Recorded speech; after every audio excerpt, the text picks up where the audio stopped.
കിരണിന്റെയും കല്യാണിയുടെയും ഇന്നത്തെ നല്ലൊരു കഥ കേട്ടാലോ? അങ്ങനെ ഇന്നത്തെ കഥയില് ചന്ദ്രസേനയും കൂട്ടിക്കൊണ്ട് കിരൺ മുറിയിലേക്ക് പോവാണ്. ആ സമയത്ത് രൂപ പറഞ്ഞു, ആ രാഹുല് അങ്ങേര് കാരണം ഈ പ്രശ്നങ്ങളൊക്കെ ഉണ്ടായിരിക്കുന്നെ, അങ്ങേരെ പണ്ടേ കൊന്നു കളയേണ്ടതായിരുന്നു പറഞ്ഞു.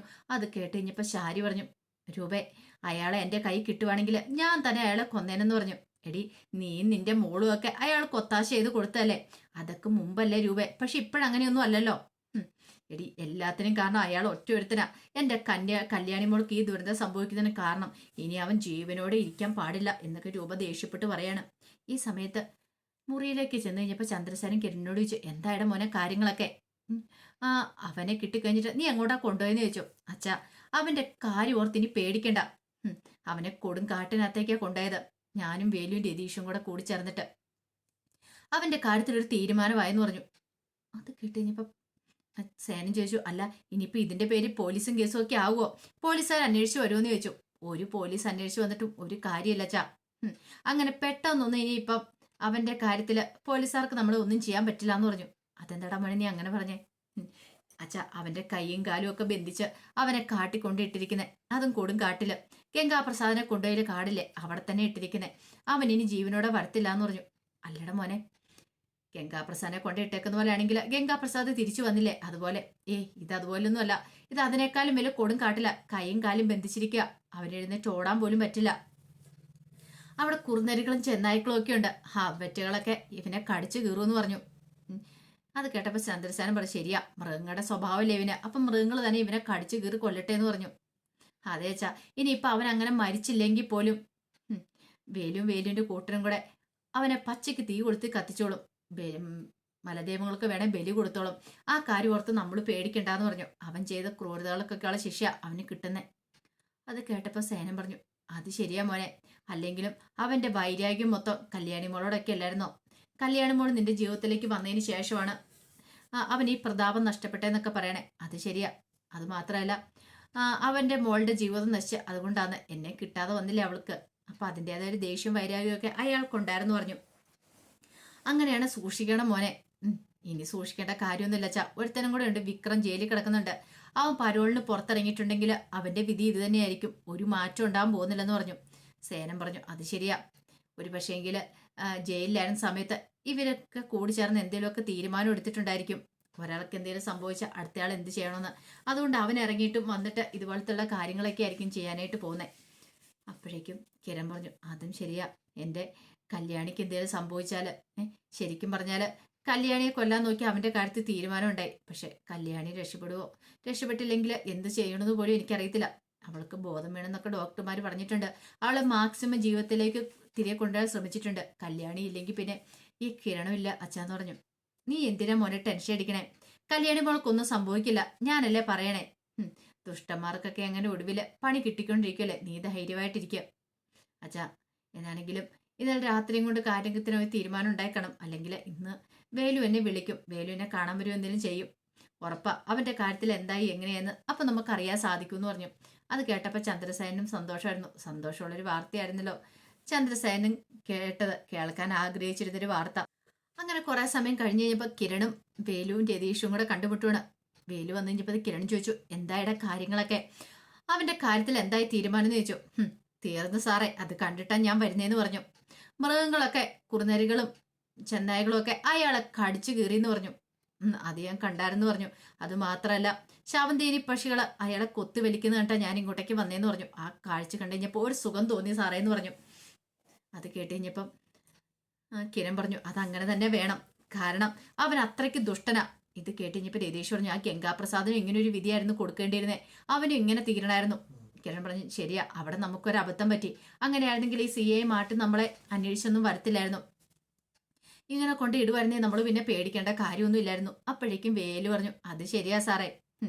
അയാൾക്ക് വാ തുറന്നൊന്ന് കരയാൻ പോലും പറ്റുന്നുണ്ടായിരുന്നില്ലല്ലോ. ചെന്നായ്ക്കളും കുറുനരികളൊക്കെ കടിച്ചു കയറുന്ന സമയത്ത് വേദന കൊണ്ട് പൊളയാൻ മാത്രമേ പറ്റുണ്ടായിരുന്നുള്ളൂ. ഇനിയിപ്പോൾ അവനെങ്ങാനും കാട്ടിൽ നിന്ന് ചാടിപ്പോയാലെന്ന് വിചാരിച്ച് കണ്ട നാല് ഭാഗത്ത് ഞങ്ങള് തീ കൂട്ടി ഞങ്ങൾ കാത്തിരിക്കുന്നുണ്ടായിരുന്നു.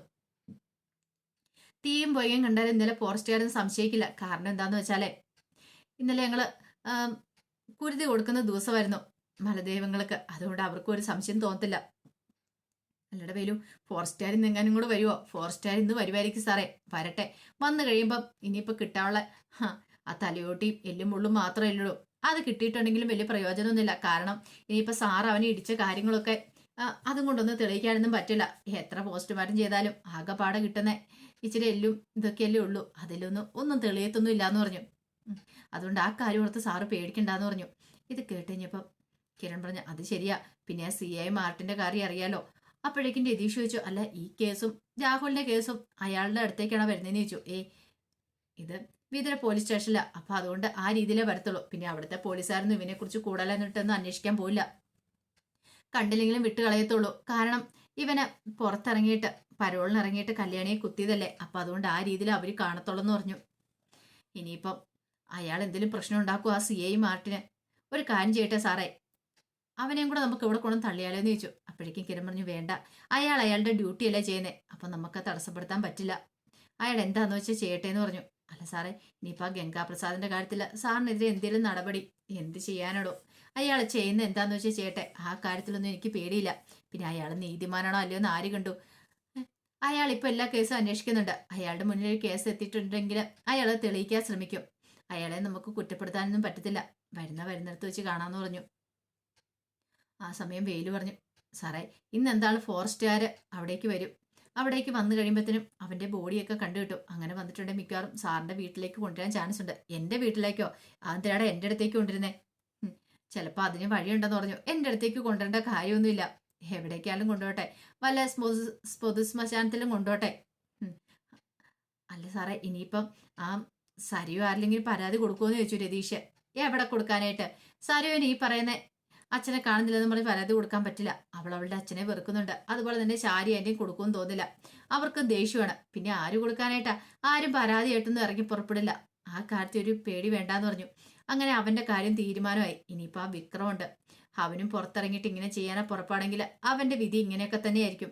അവനെ നമുക്ക് ഇങ്ങനെ തീർത്ത് കളയാം. അല്ല, എത്രയെന്ന് വെച്ചാൽ സഹിച്ചു ക്ഷമിച്ച് മുന്നോട്ട് പോകുന്ന എല്ലാത്തിനും ഒരു പരിധിയില്ലേ? ഇവനൊക്കെ കിട്ടേണ്ട ശിക്ഷനെ കിട്ടിയിരിക്കുന്നത്, അർഹിക്കുന്ന കിട്ടിയിരിക്കുന്നത്. മൃഗങ്ങളെ കടിച്ചു വലിക്കുമ്പോൾ അവനെ വേദന അറിയത്തുള്ളൂ. മറ്റുള്ളവരെ ഉപദ്രവിക്കുന്ന എത്രമാത്രം ബുദ്ധിമുട്ടാന്നുള്ള കാര്യം. കാരണം ഇത്രയും കാലം അവൻ അങ്ങനെ വിലസ് നടക്കുമായിരുന്നല്ലോ. പേര് പറഞ്ഞു, സാറേ എങ്കിൽ ഞാനിനി അങ്ങോട്ട് പോട്ടെ. ഫോറസ്റ്റുകാർ എന്താളും അന്വേഷിക്കും. അവൻ്റെ ബോഡി കിട്ടിക്കഴിയുമ്പോഴത്തേനും. ബോഡി എന്ന് പറഞ്ഞാൽ എല്ലും മുള്ളും മാത്രമേ കിട്ടത്തുള്ളൂ. കിട്ടിക്കഴിഞ്ഞിട്ടുണ്ടെങ്കിൽ അപ്പം ഞാൻ അവിടെ ഇല്ലാതെ വന്നിട്ടുണ്ടെങ്കിൽ അവർക്കൊരു സംശയം ആകത്തില്ലേ. ഞാനും കൂടി ചെല്ലട്ടെ എന്ന് പറഞ്ഞു വേലും അവിടേക്ക് പോയി. പിന്നീട് കിരണും രതീഷും അവിടെ നിന്നും മടങ്ങുന്നത്. കുറച്ച് കഴിഞ്ഞപ്പോൾ രൂപ TV കണ്ടുകൊണ്ടിരിക്കുവാണ്. ആ സമയത്ത് പെട്ടെന്ന് സേന അങ്ങോട്ട് വന്നു. അതെ, ആ റിമോട്ട് ഇങ്ങോട്ട് തരാൻ പറഞ്ഞു. എന്താ ചന്ദ്രേട്ട? റിമോട്ട് വാങ്ങിച്ചിട്ട് ന്യൂസ് ചാനലിൽ വെക്കുവാണ്. ആ സമയത്ത് രൂപ നോക്കി. അപ്പോഴേക്കും വാർത്ത വായിക്കുന്ന ആ പെൺകുട്ടി പറഞ്ഞു, അതെ, മൃതശരീരം കിട്ടിയിട്ടുണ്ട്. പോസ്റ്റ്മോർട്ടത്തിനായിട്ട് കൊണ്ടുപോയിട്ടുണ്ട്. കൃത്യമായിട്ടുള്ള വിവരങ്ങളൊന്നും വെളിവായിട്ടില്ല. ആരുടെ എന്താണെന്നും അറിയത്തില്ല. ഈ 3 മാസത്തിനിടയ്ക്ക് അവിടെ 3 പേരുടെ ബോഡിയാണ് കിട്ടിയിരിക്കുന്നത്. മൃഗങ്ങളൊക്കെ കടിച്ചു കയറിയ നിലയിലായിരുന്നു. കുറച്ച് മൃതദേഹ അവശിഷ്ടങ്ങളൊക്കെയാണ് കിട്ടിയിരിക്കണേ. അങ്ങനെയൊക്കെ പറഞ്ഞിങ്ങനെ വാർത്ത വായിച്ചു. അതിനുശേഷം അവർ വേറെ വാർത്തയിലേക്ക് പോയി കഴിഞ്ഞപ്പോൾ പെട്ടെന്ന് TV ഓഫ് ചെയ്ത് ചന്ദ്രസേനൻ. ആ സമയത്ത് രൂപ ചോദിച്ചു, ആരാ ചന്ദ്രേട്ടാന്ന് ചോദിച്ചു. ആരായിട്ടായിരിക്കും നിനക്ക് തോന്നുന്നത്? അത് രാഹുലാന്ന് പറഞ്ഞു. രാഹുലോ? അതെ. അത് കേട്ട് കഴിഞ്ഞപ്പോൾ രൂപയ്ക്ക് സന്തോഷമായി. അവൻ മരിക്കേണ്ടവനാ.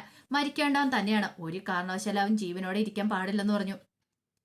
അവനെ പോലൊരു ദുഷ്ടന് ശരിക്കും മൃഗങ്ങളൊക്കെ കടിച്ചു കീറി കൊല്ലേണ്ടതാന്ന് പറഞ്ഞു. അത് കേട്ട് കഴിഞ്ഞപ്പോൾ ചന്ദ്രസേനൻ പറഞ്ഞു, അത് ശരിയാ രൂപേ.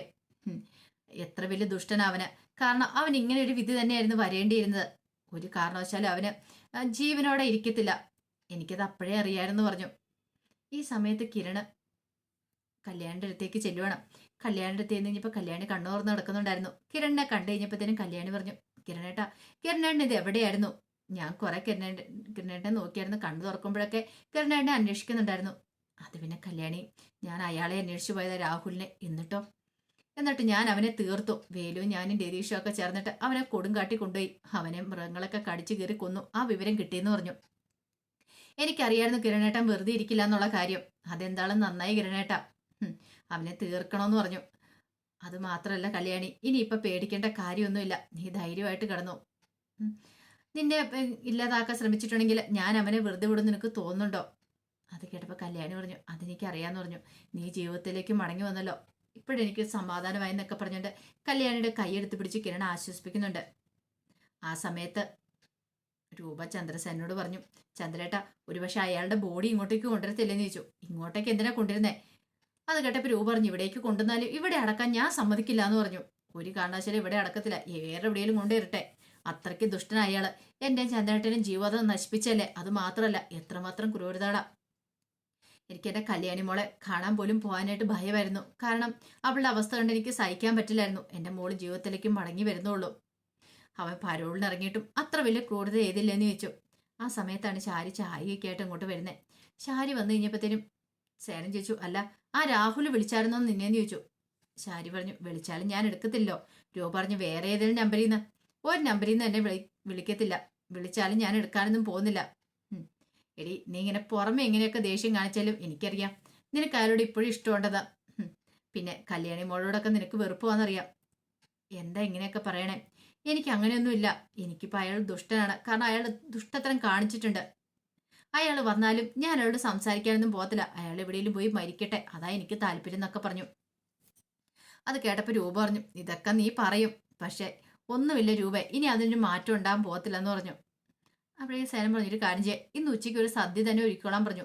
പായസം വേണം, എനിക്ക് ഷുഗറുണ്ട്. എന്നാലും സാരമില്ല, പായസം കുടിക്കാൻ ഞാൻ തീരുമാനിച്ചു. ഇന്നെന്താ എന്തെങ്കിലും വിശേഷമുണ്ടോ? വിശേഷം ഉണ്ടായാൽ മാത്രമേ കുടിക്കാൻ പറ്റുള്ളൂ. അങ്ങനെയൊന്നുമില്ല, ഇന്നെന്തോ എനിക്ക് പായസം കുടിക്കാൻ തോന്നുന്നുണ്ട്. ശരിയല്ലേ രൂപയെന്ന് ചോദിച്ചു. രൂപ പറഞ്ഞു, അത് ശരിയാ, പായസം ഉണ്ടായിക്കോളാൻ പറഞ്ഞു. അങ്ങനെ ശാരി അങ്ങോട്ട് പോയി കഴിഞ്ഞപ്പോഴത്തേനും ചന്ദ്രസേനൻ രൂപയോട് ഞാൻ പറഞ്ഞ ശരിയല്ലേ, നല്ലൊരു വെജിറ്റബിൾ സദ്യ പായസം എങ്ങനെയുണ്ട്? അവന്റെ മരണം നമുക്കൊന്ന് ആഘോഷിക്കണ്ടേന്ന് ചോദിച്ചു. രൂപ പറഞ്ഞു, വേണം ചന്ദ്രേട്ടാ, നമുക്ക് ആഘോഷിക്കണം എന്ന് പറഞ്ഞു. അപ്പൊ അതിന്റെ വിശേഷങ്ങളൊക്കെ എന്ന് കാണുന്നത്. ഇതിന്റെ ബാക്കി വിശേഷങ്ങളുമായിട്ട് വൈകുന്നേരത്തെ പ്രമോയി വരാട്ടോ. ഒരിക്കൽ കൂടി എല്ലാവർക്കും ശുഭദിനം നേർന്നുകൊണ്ട് നിർത്തുന്നു.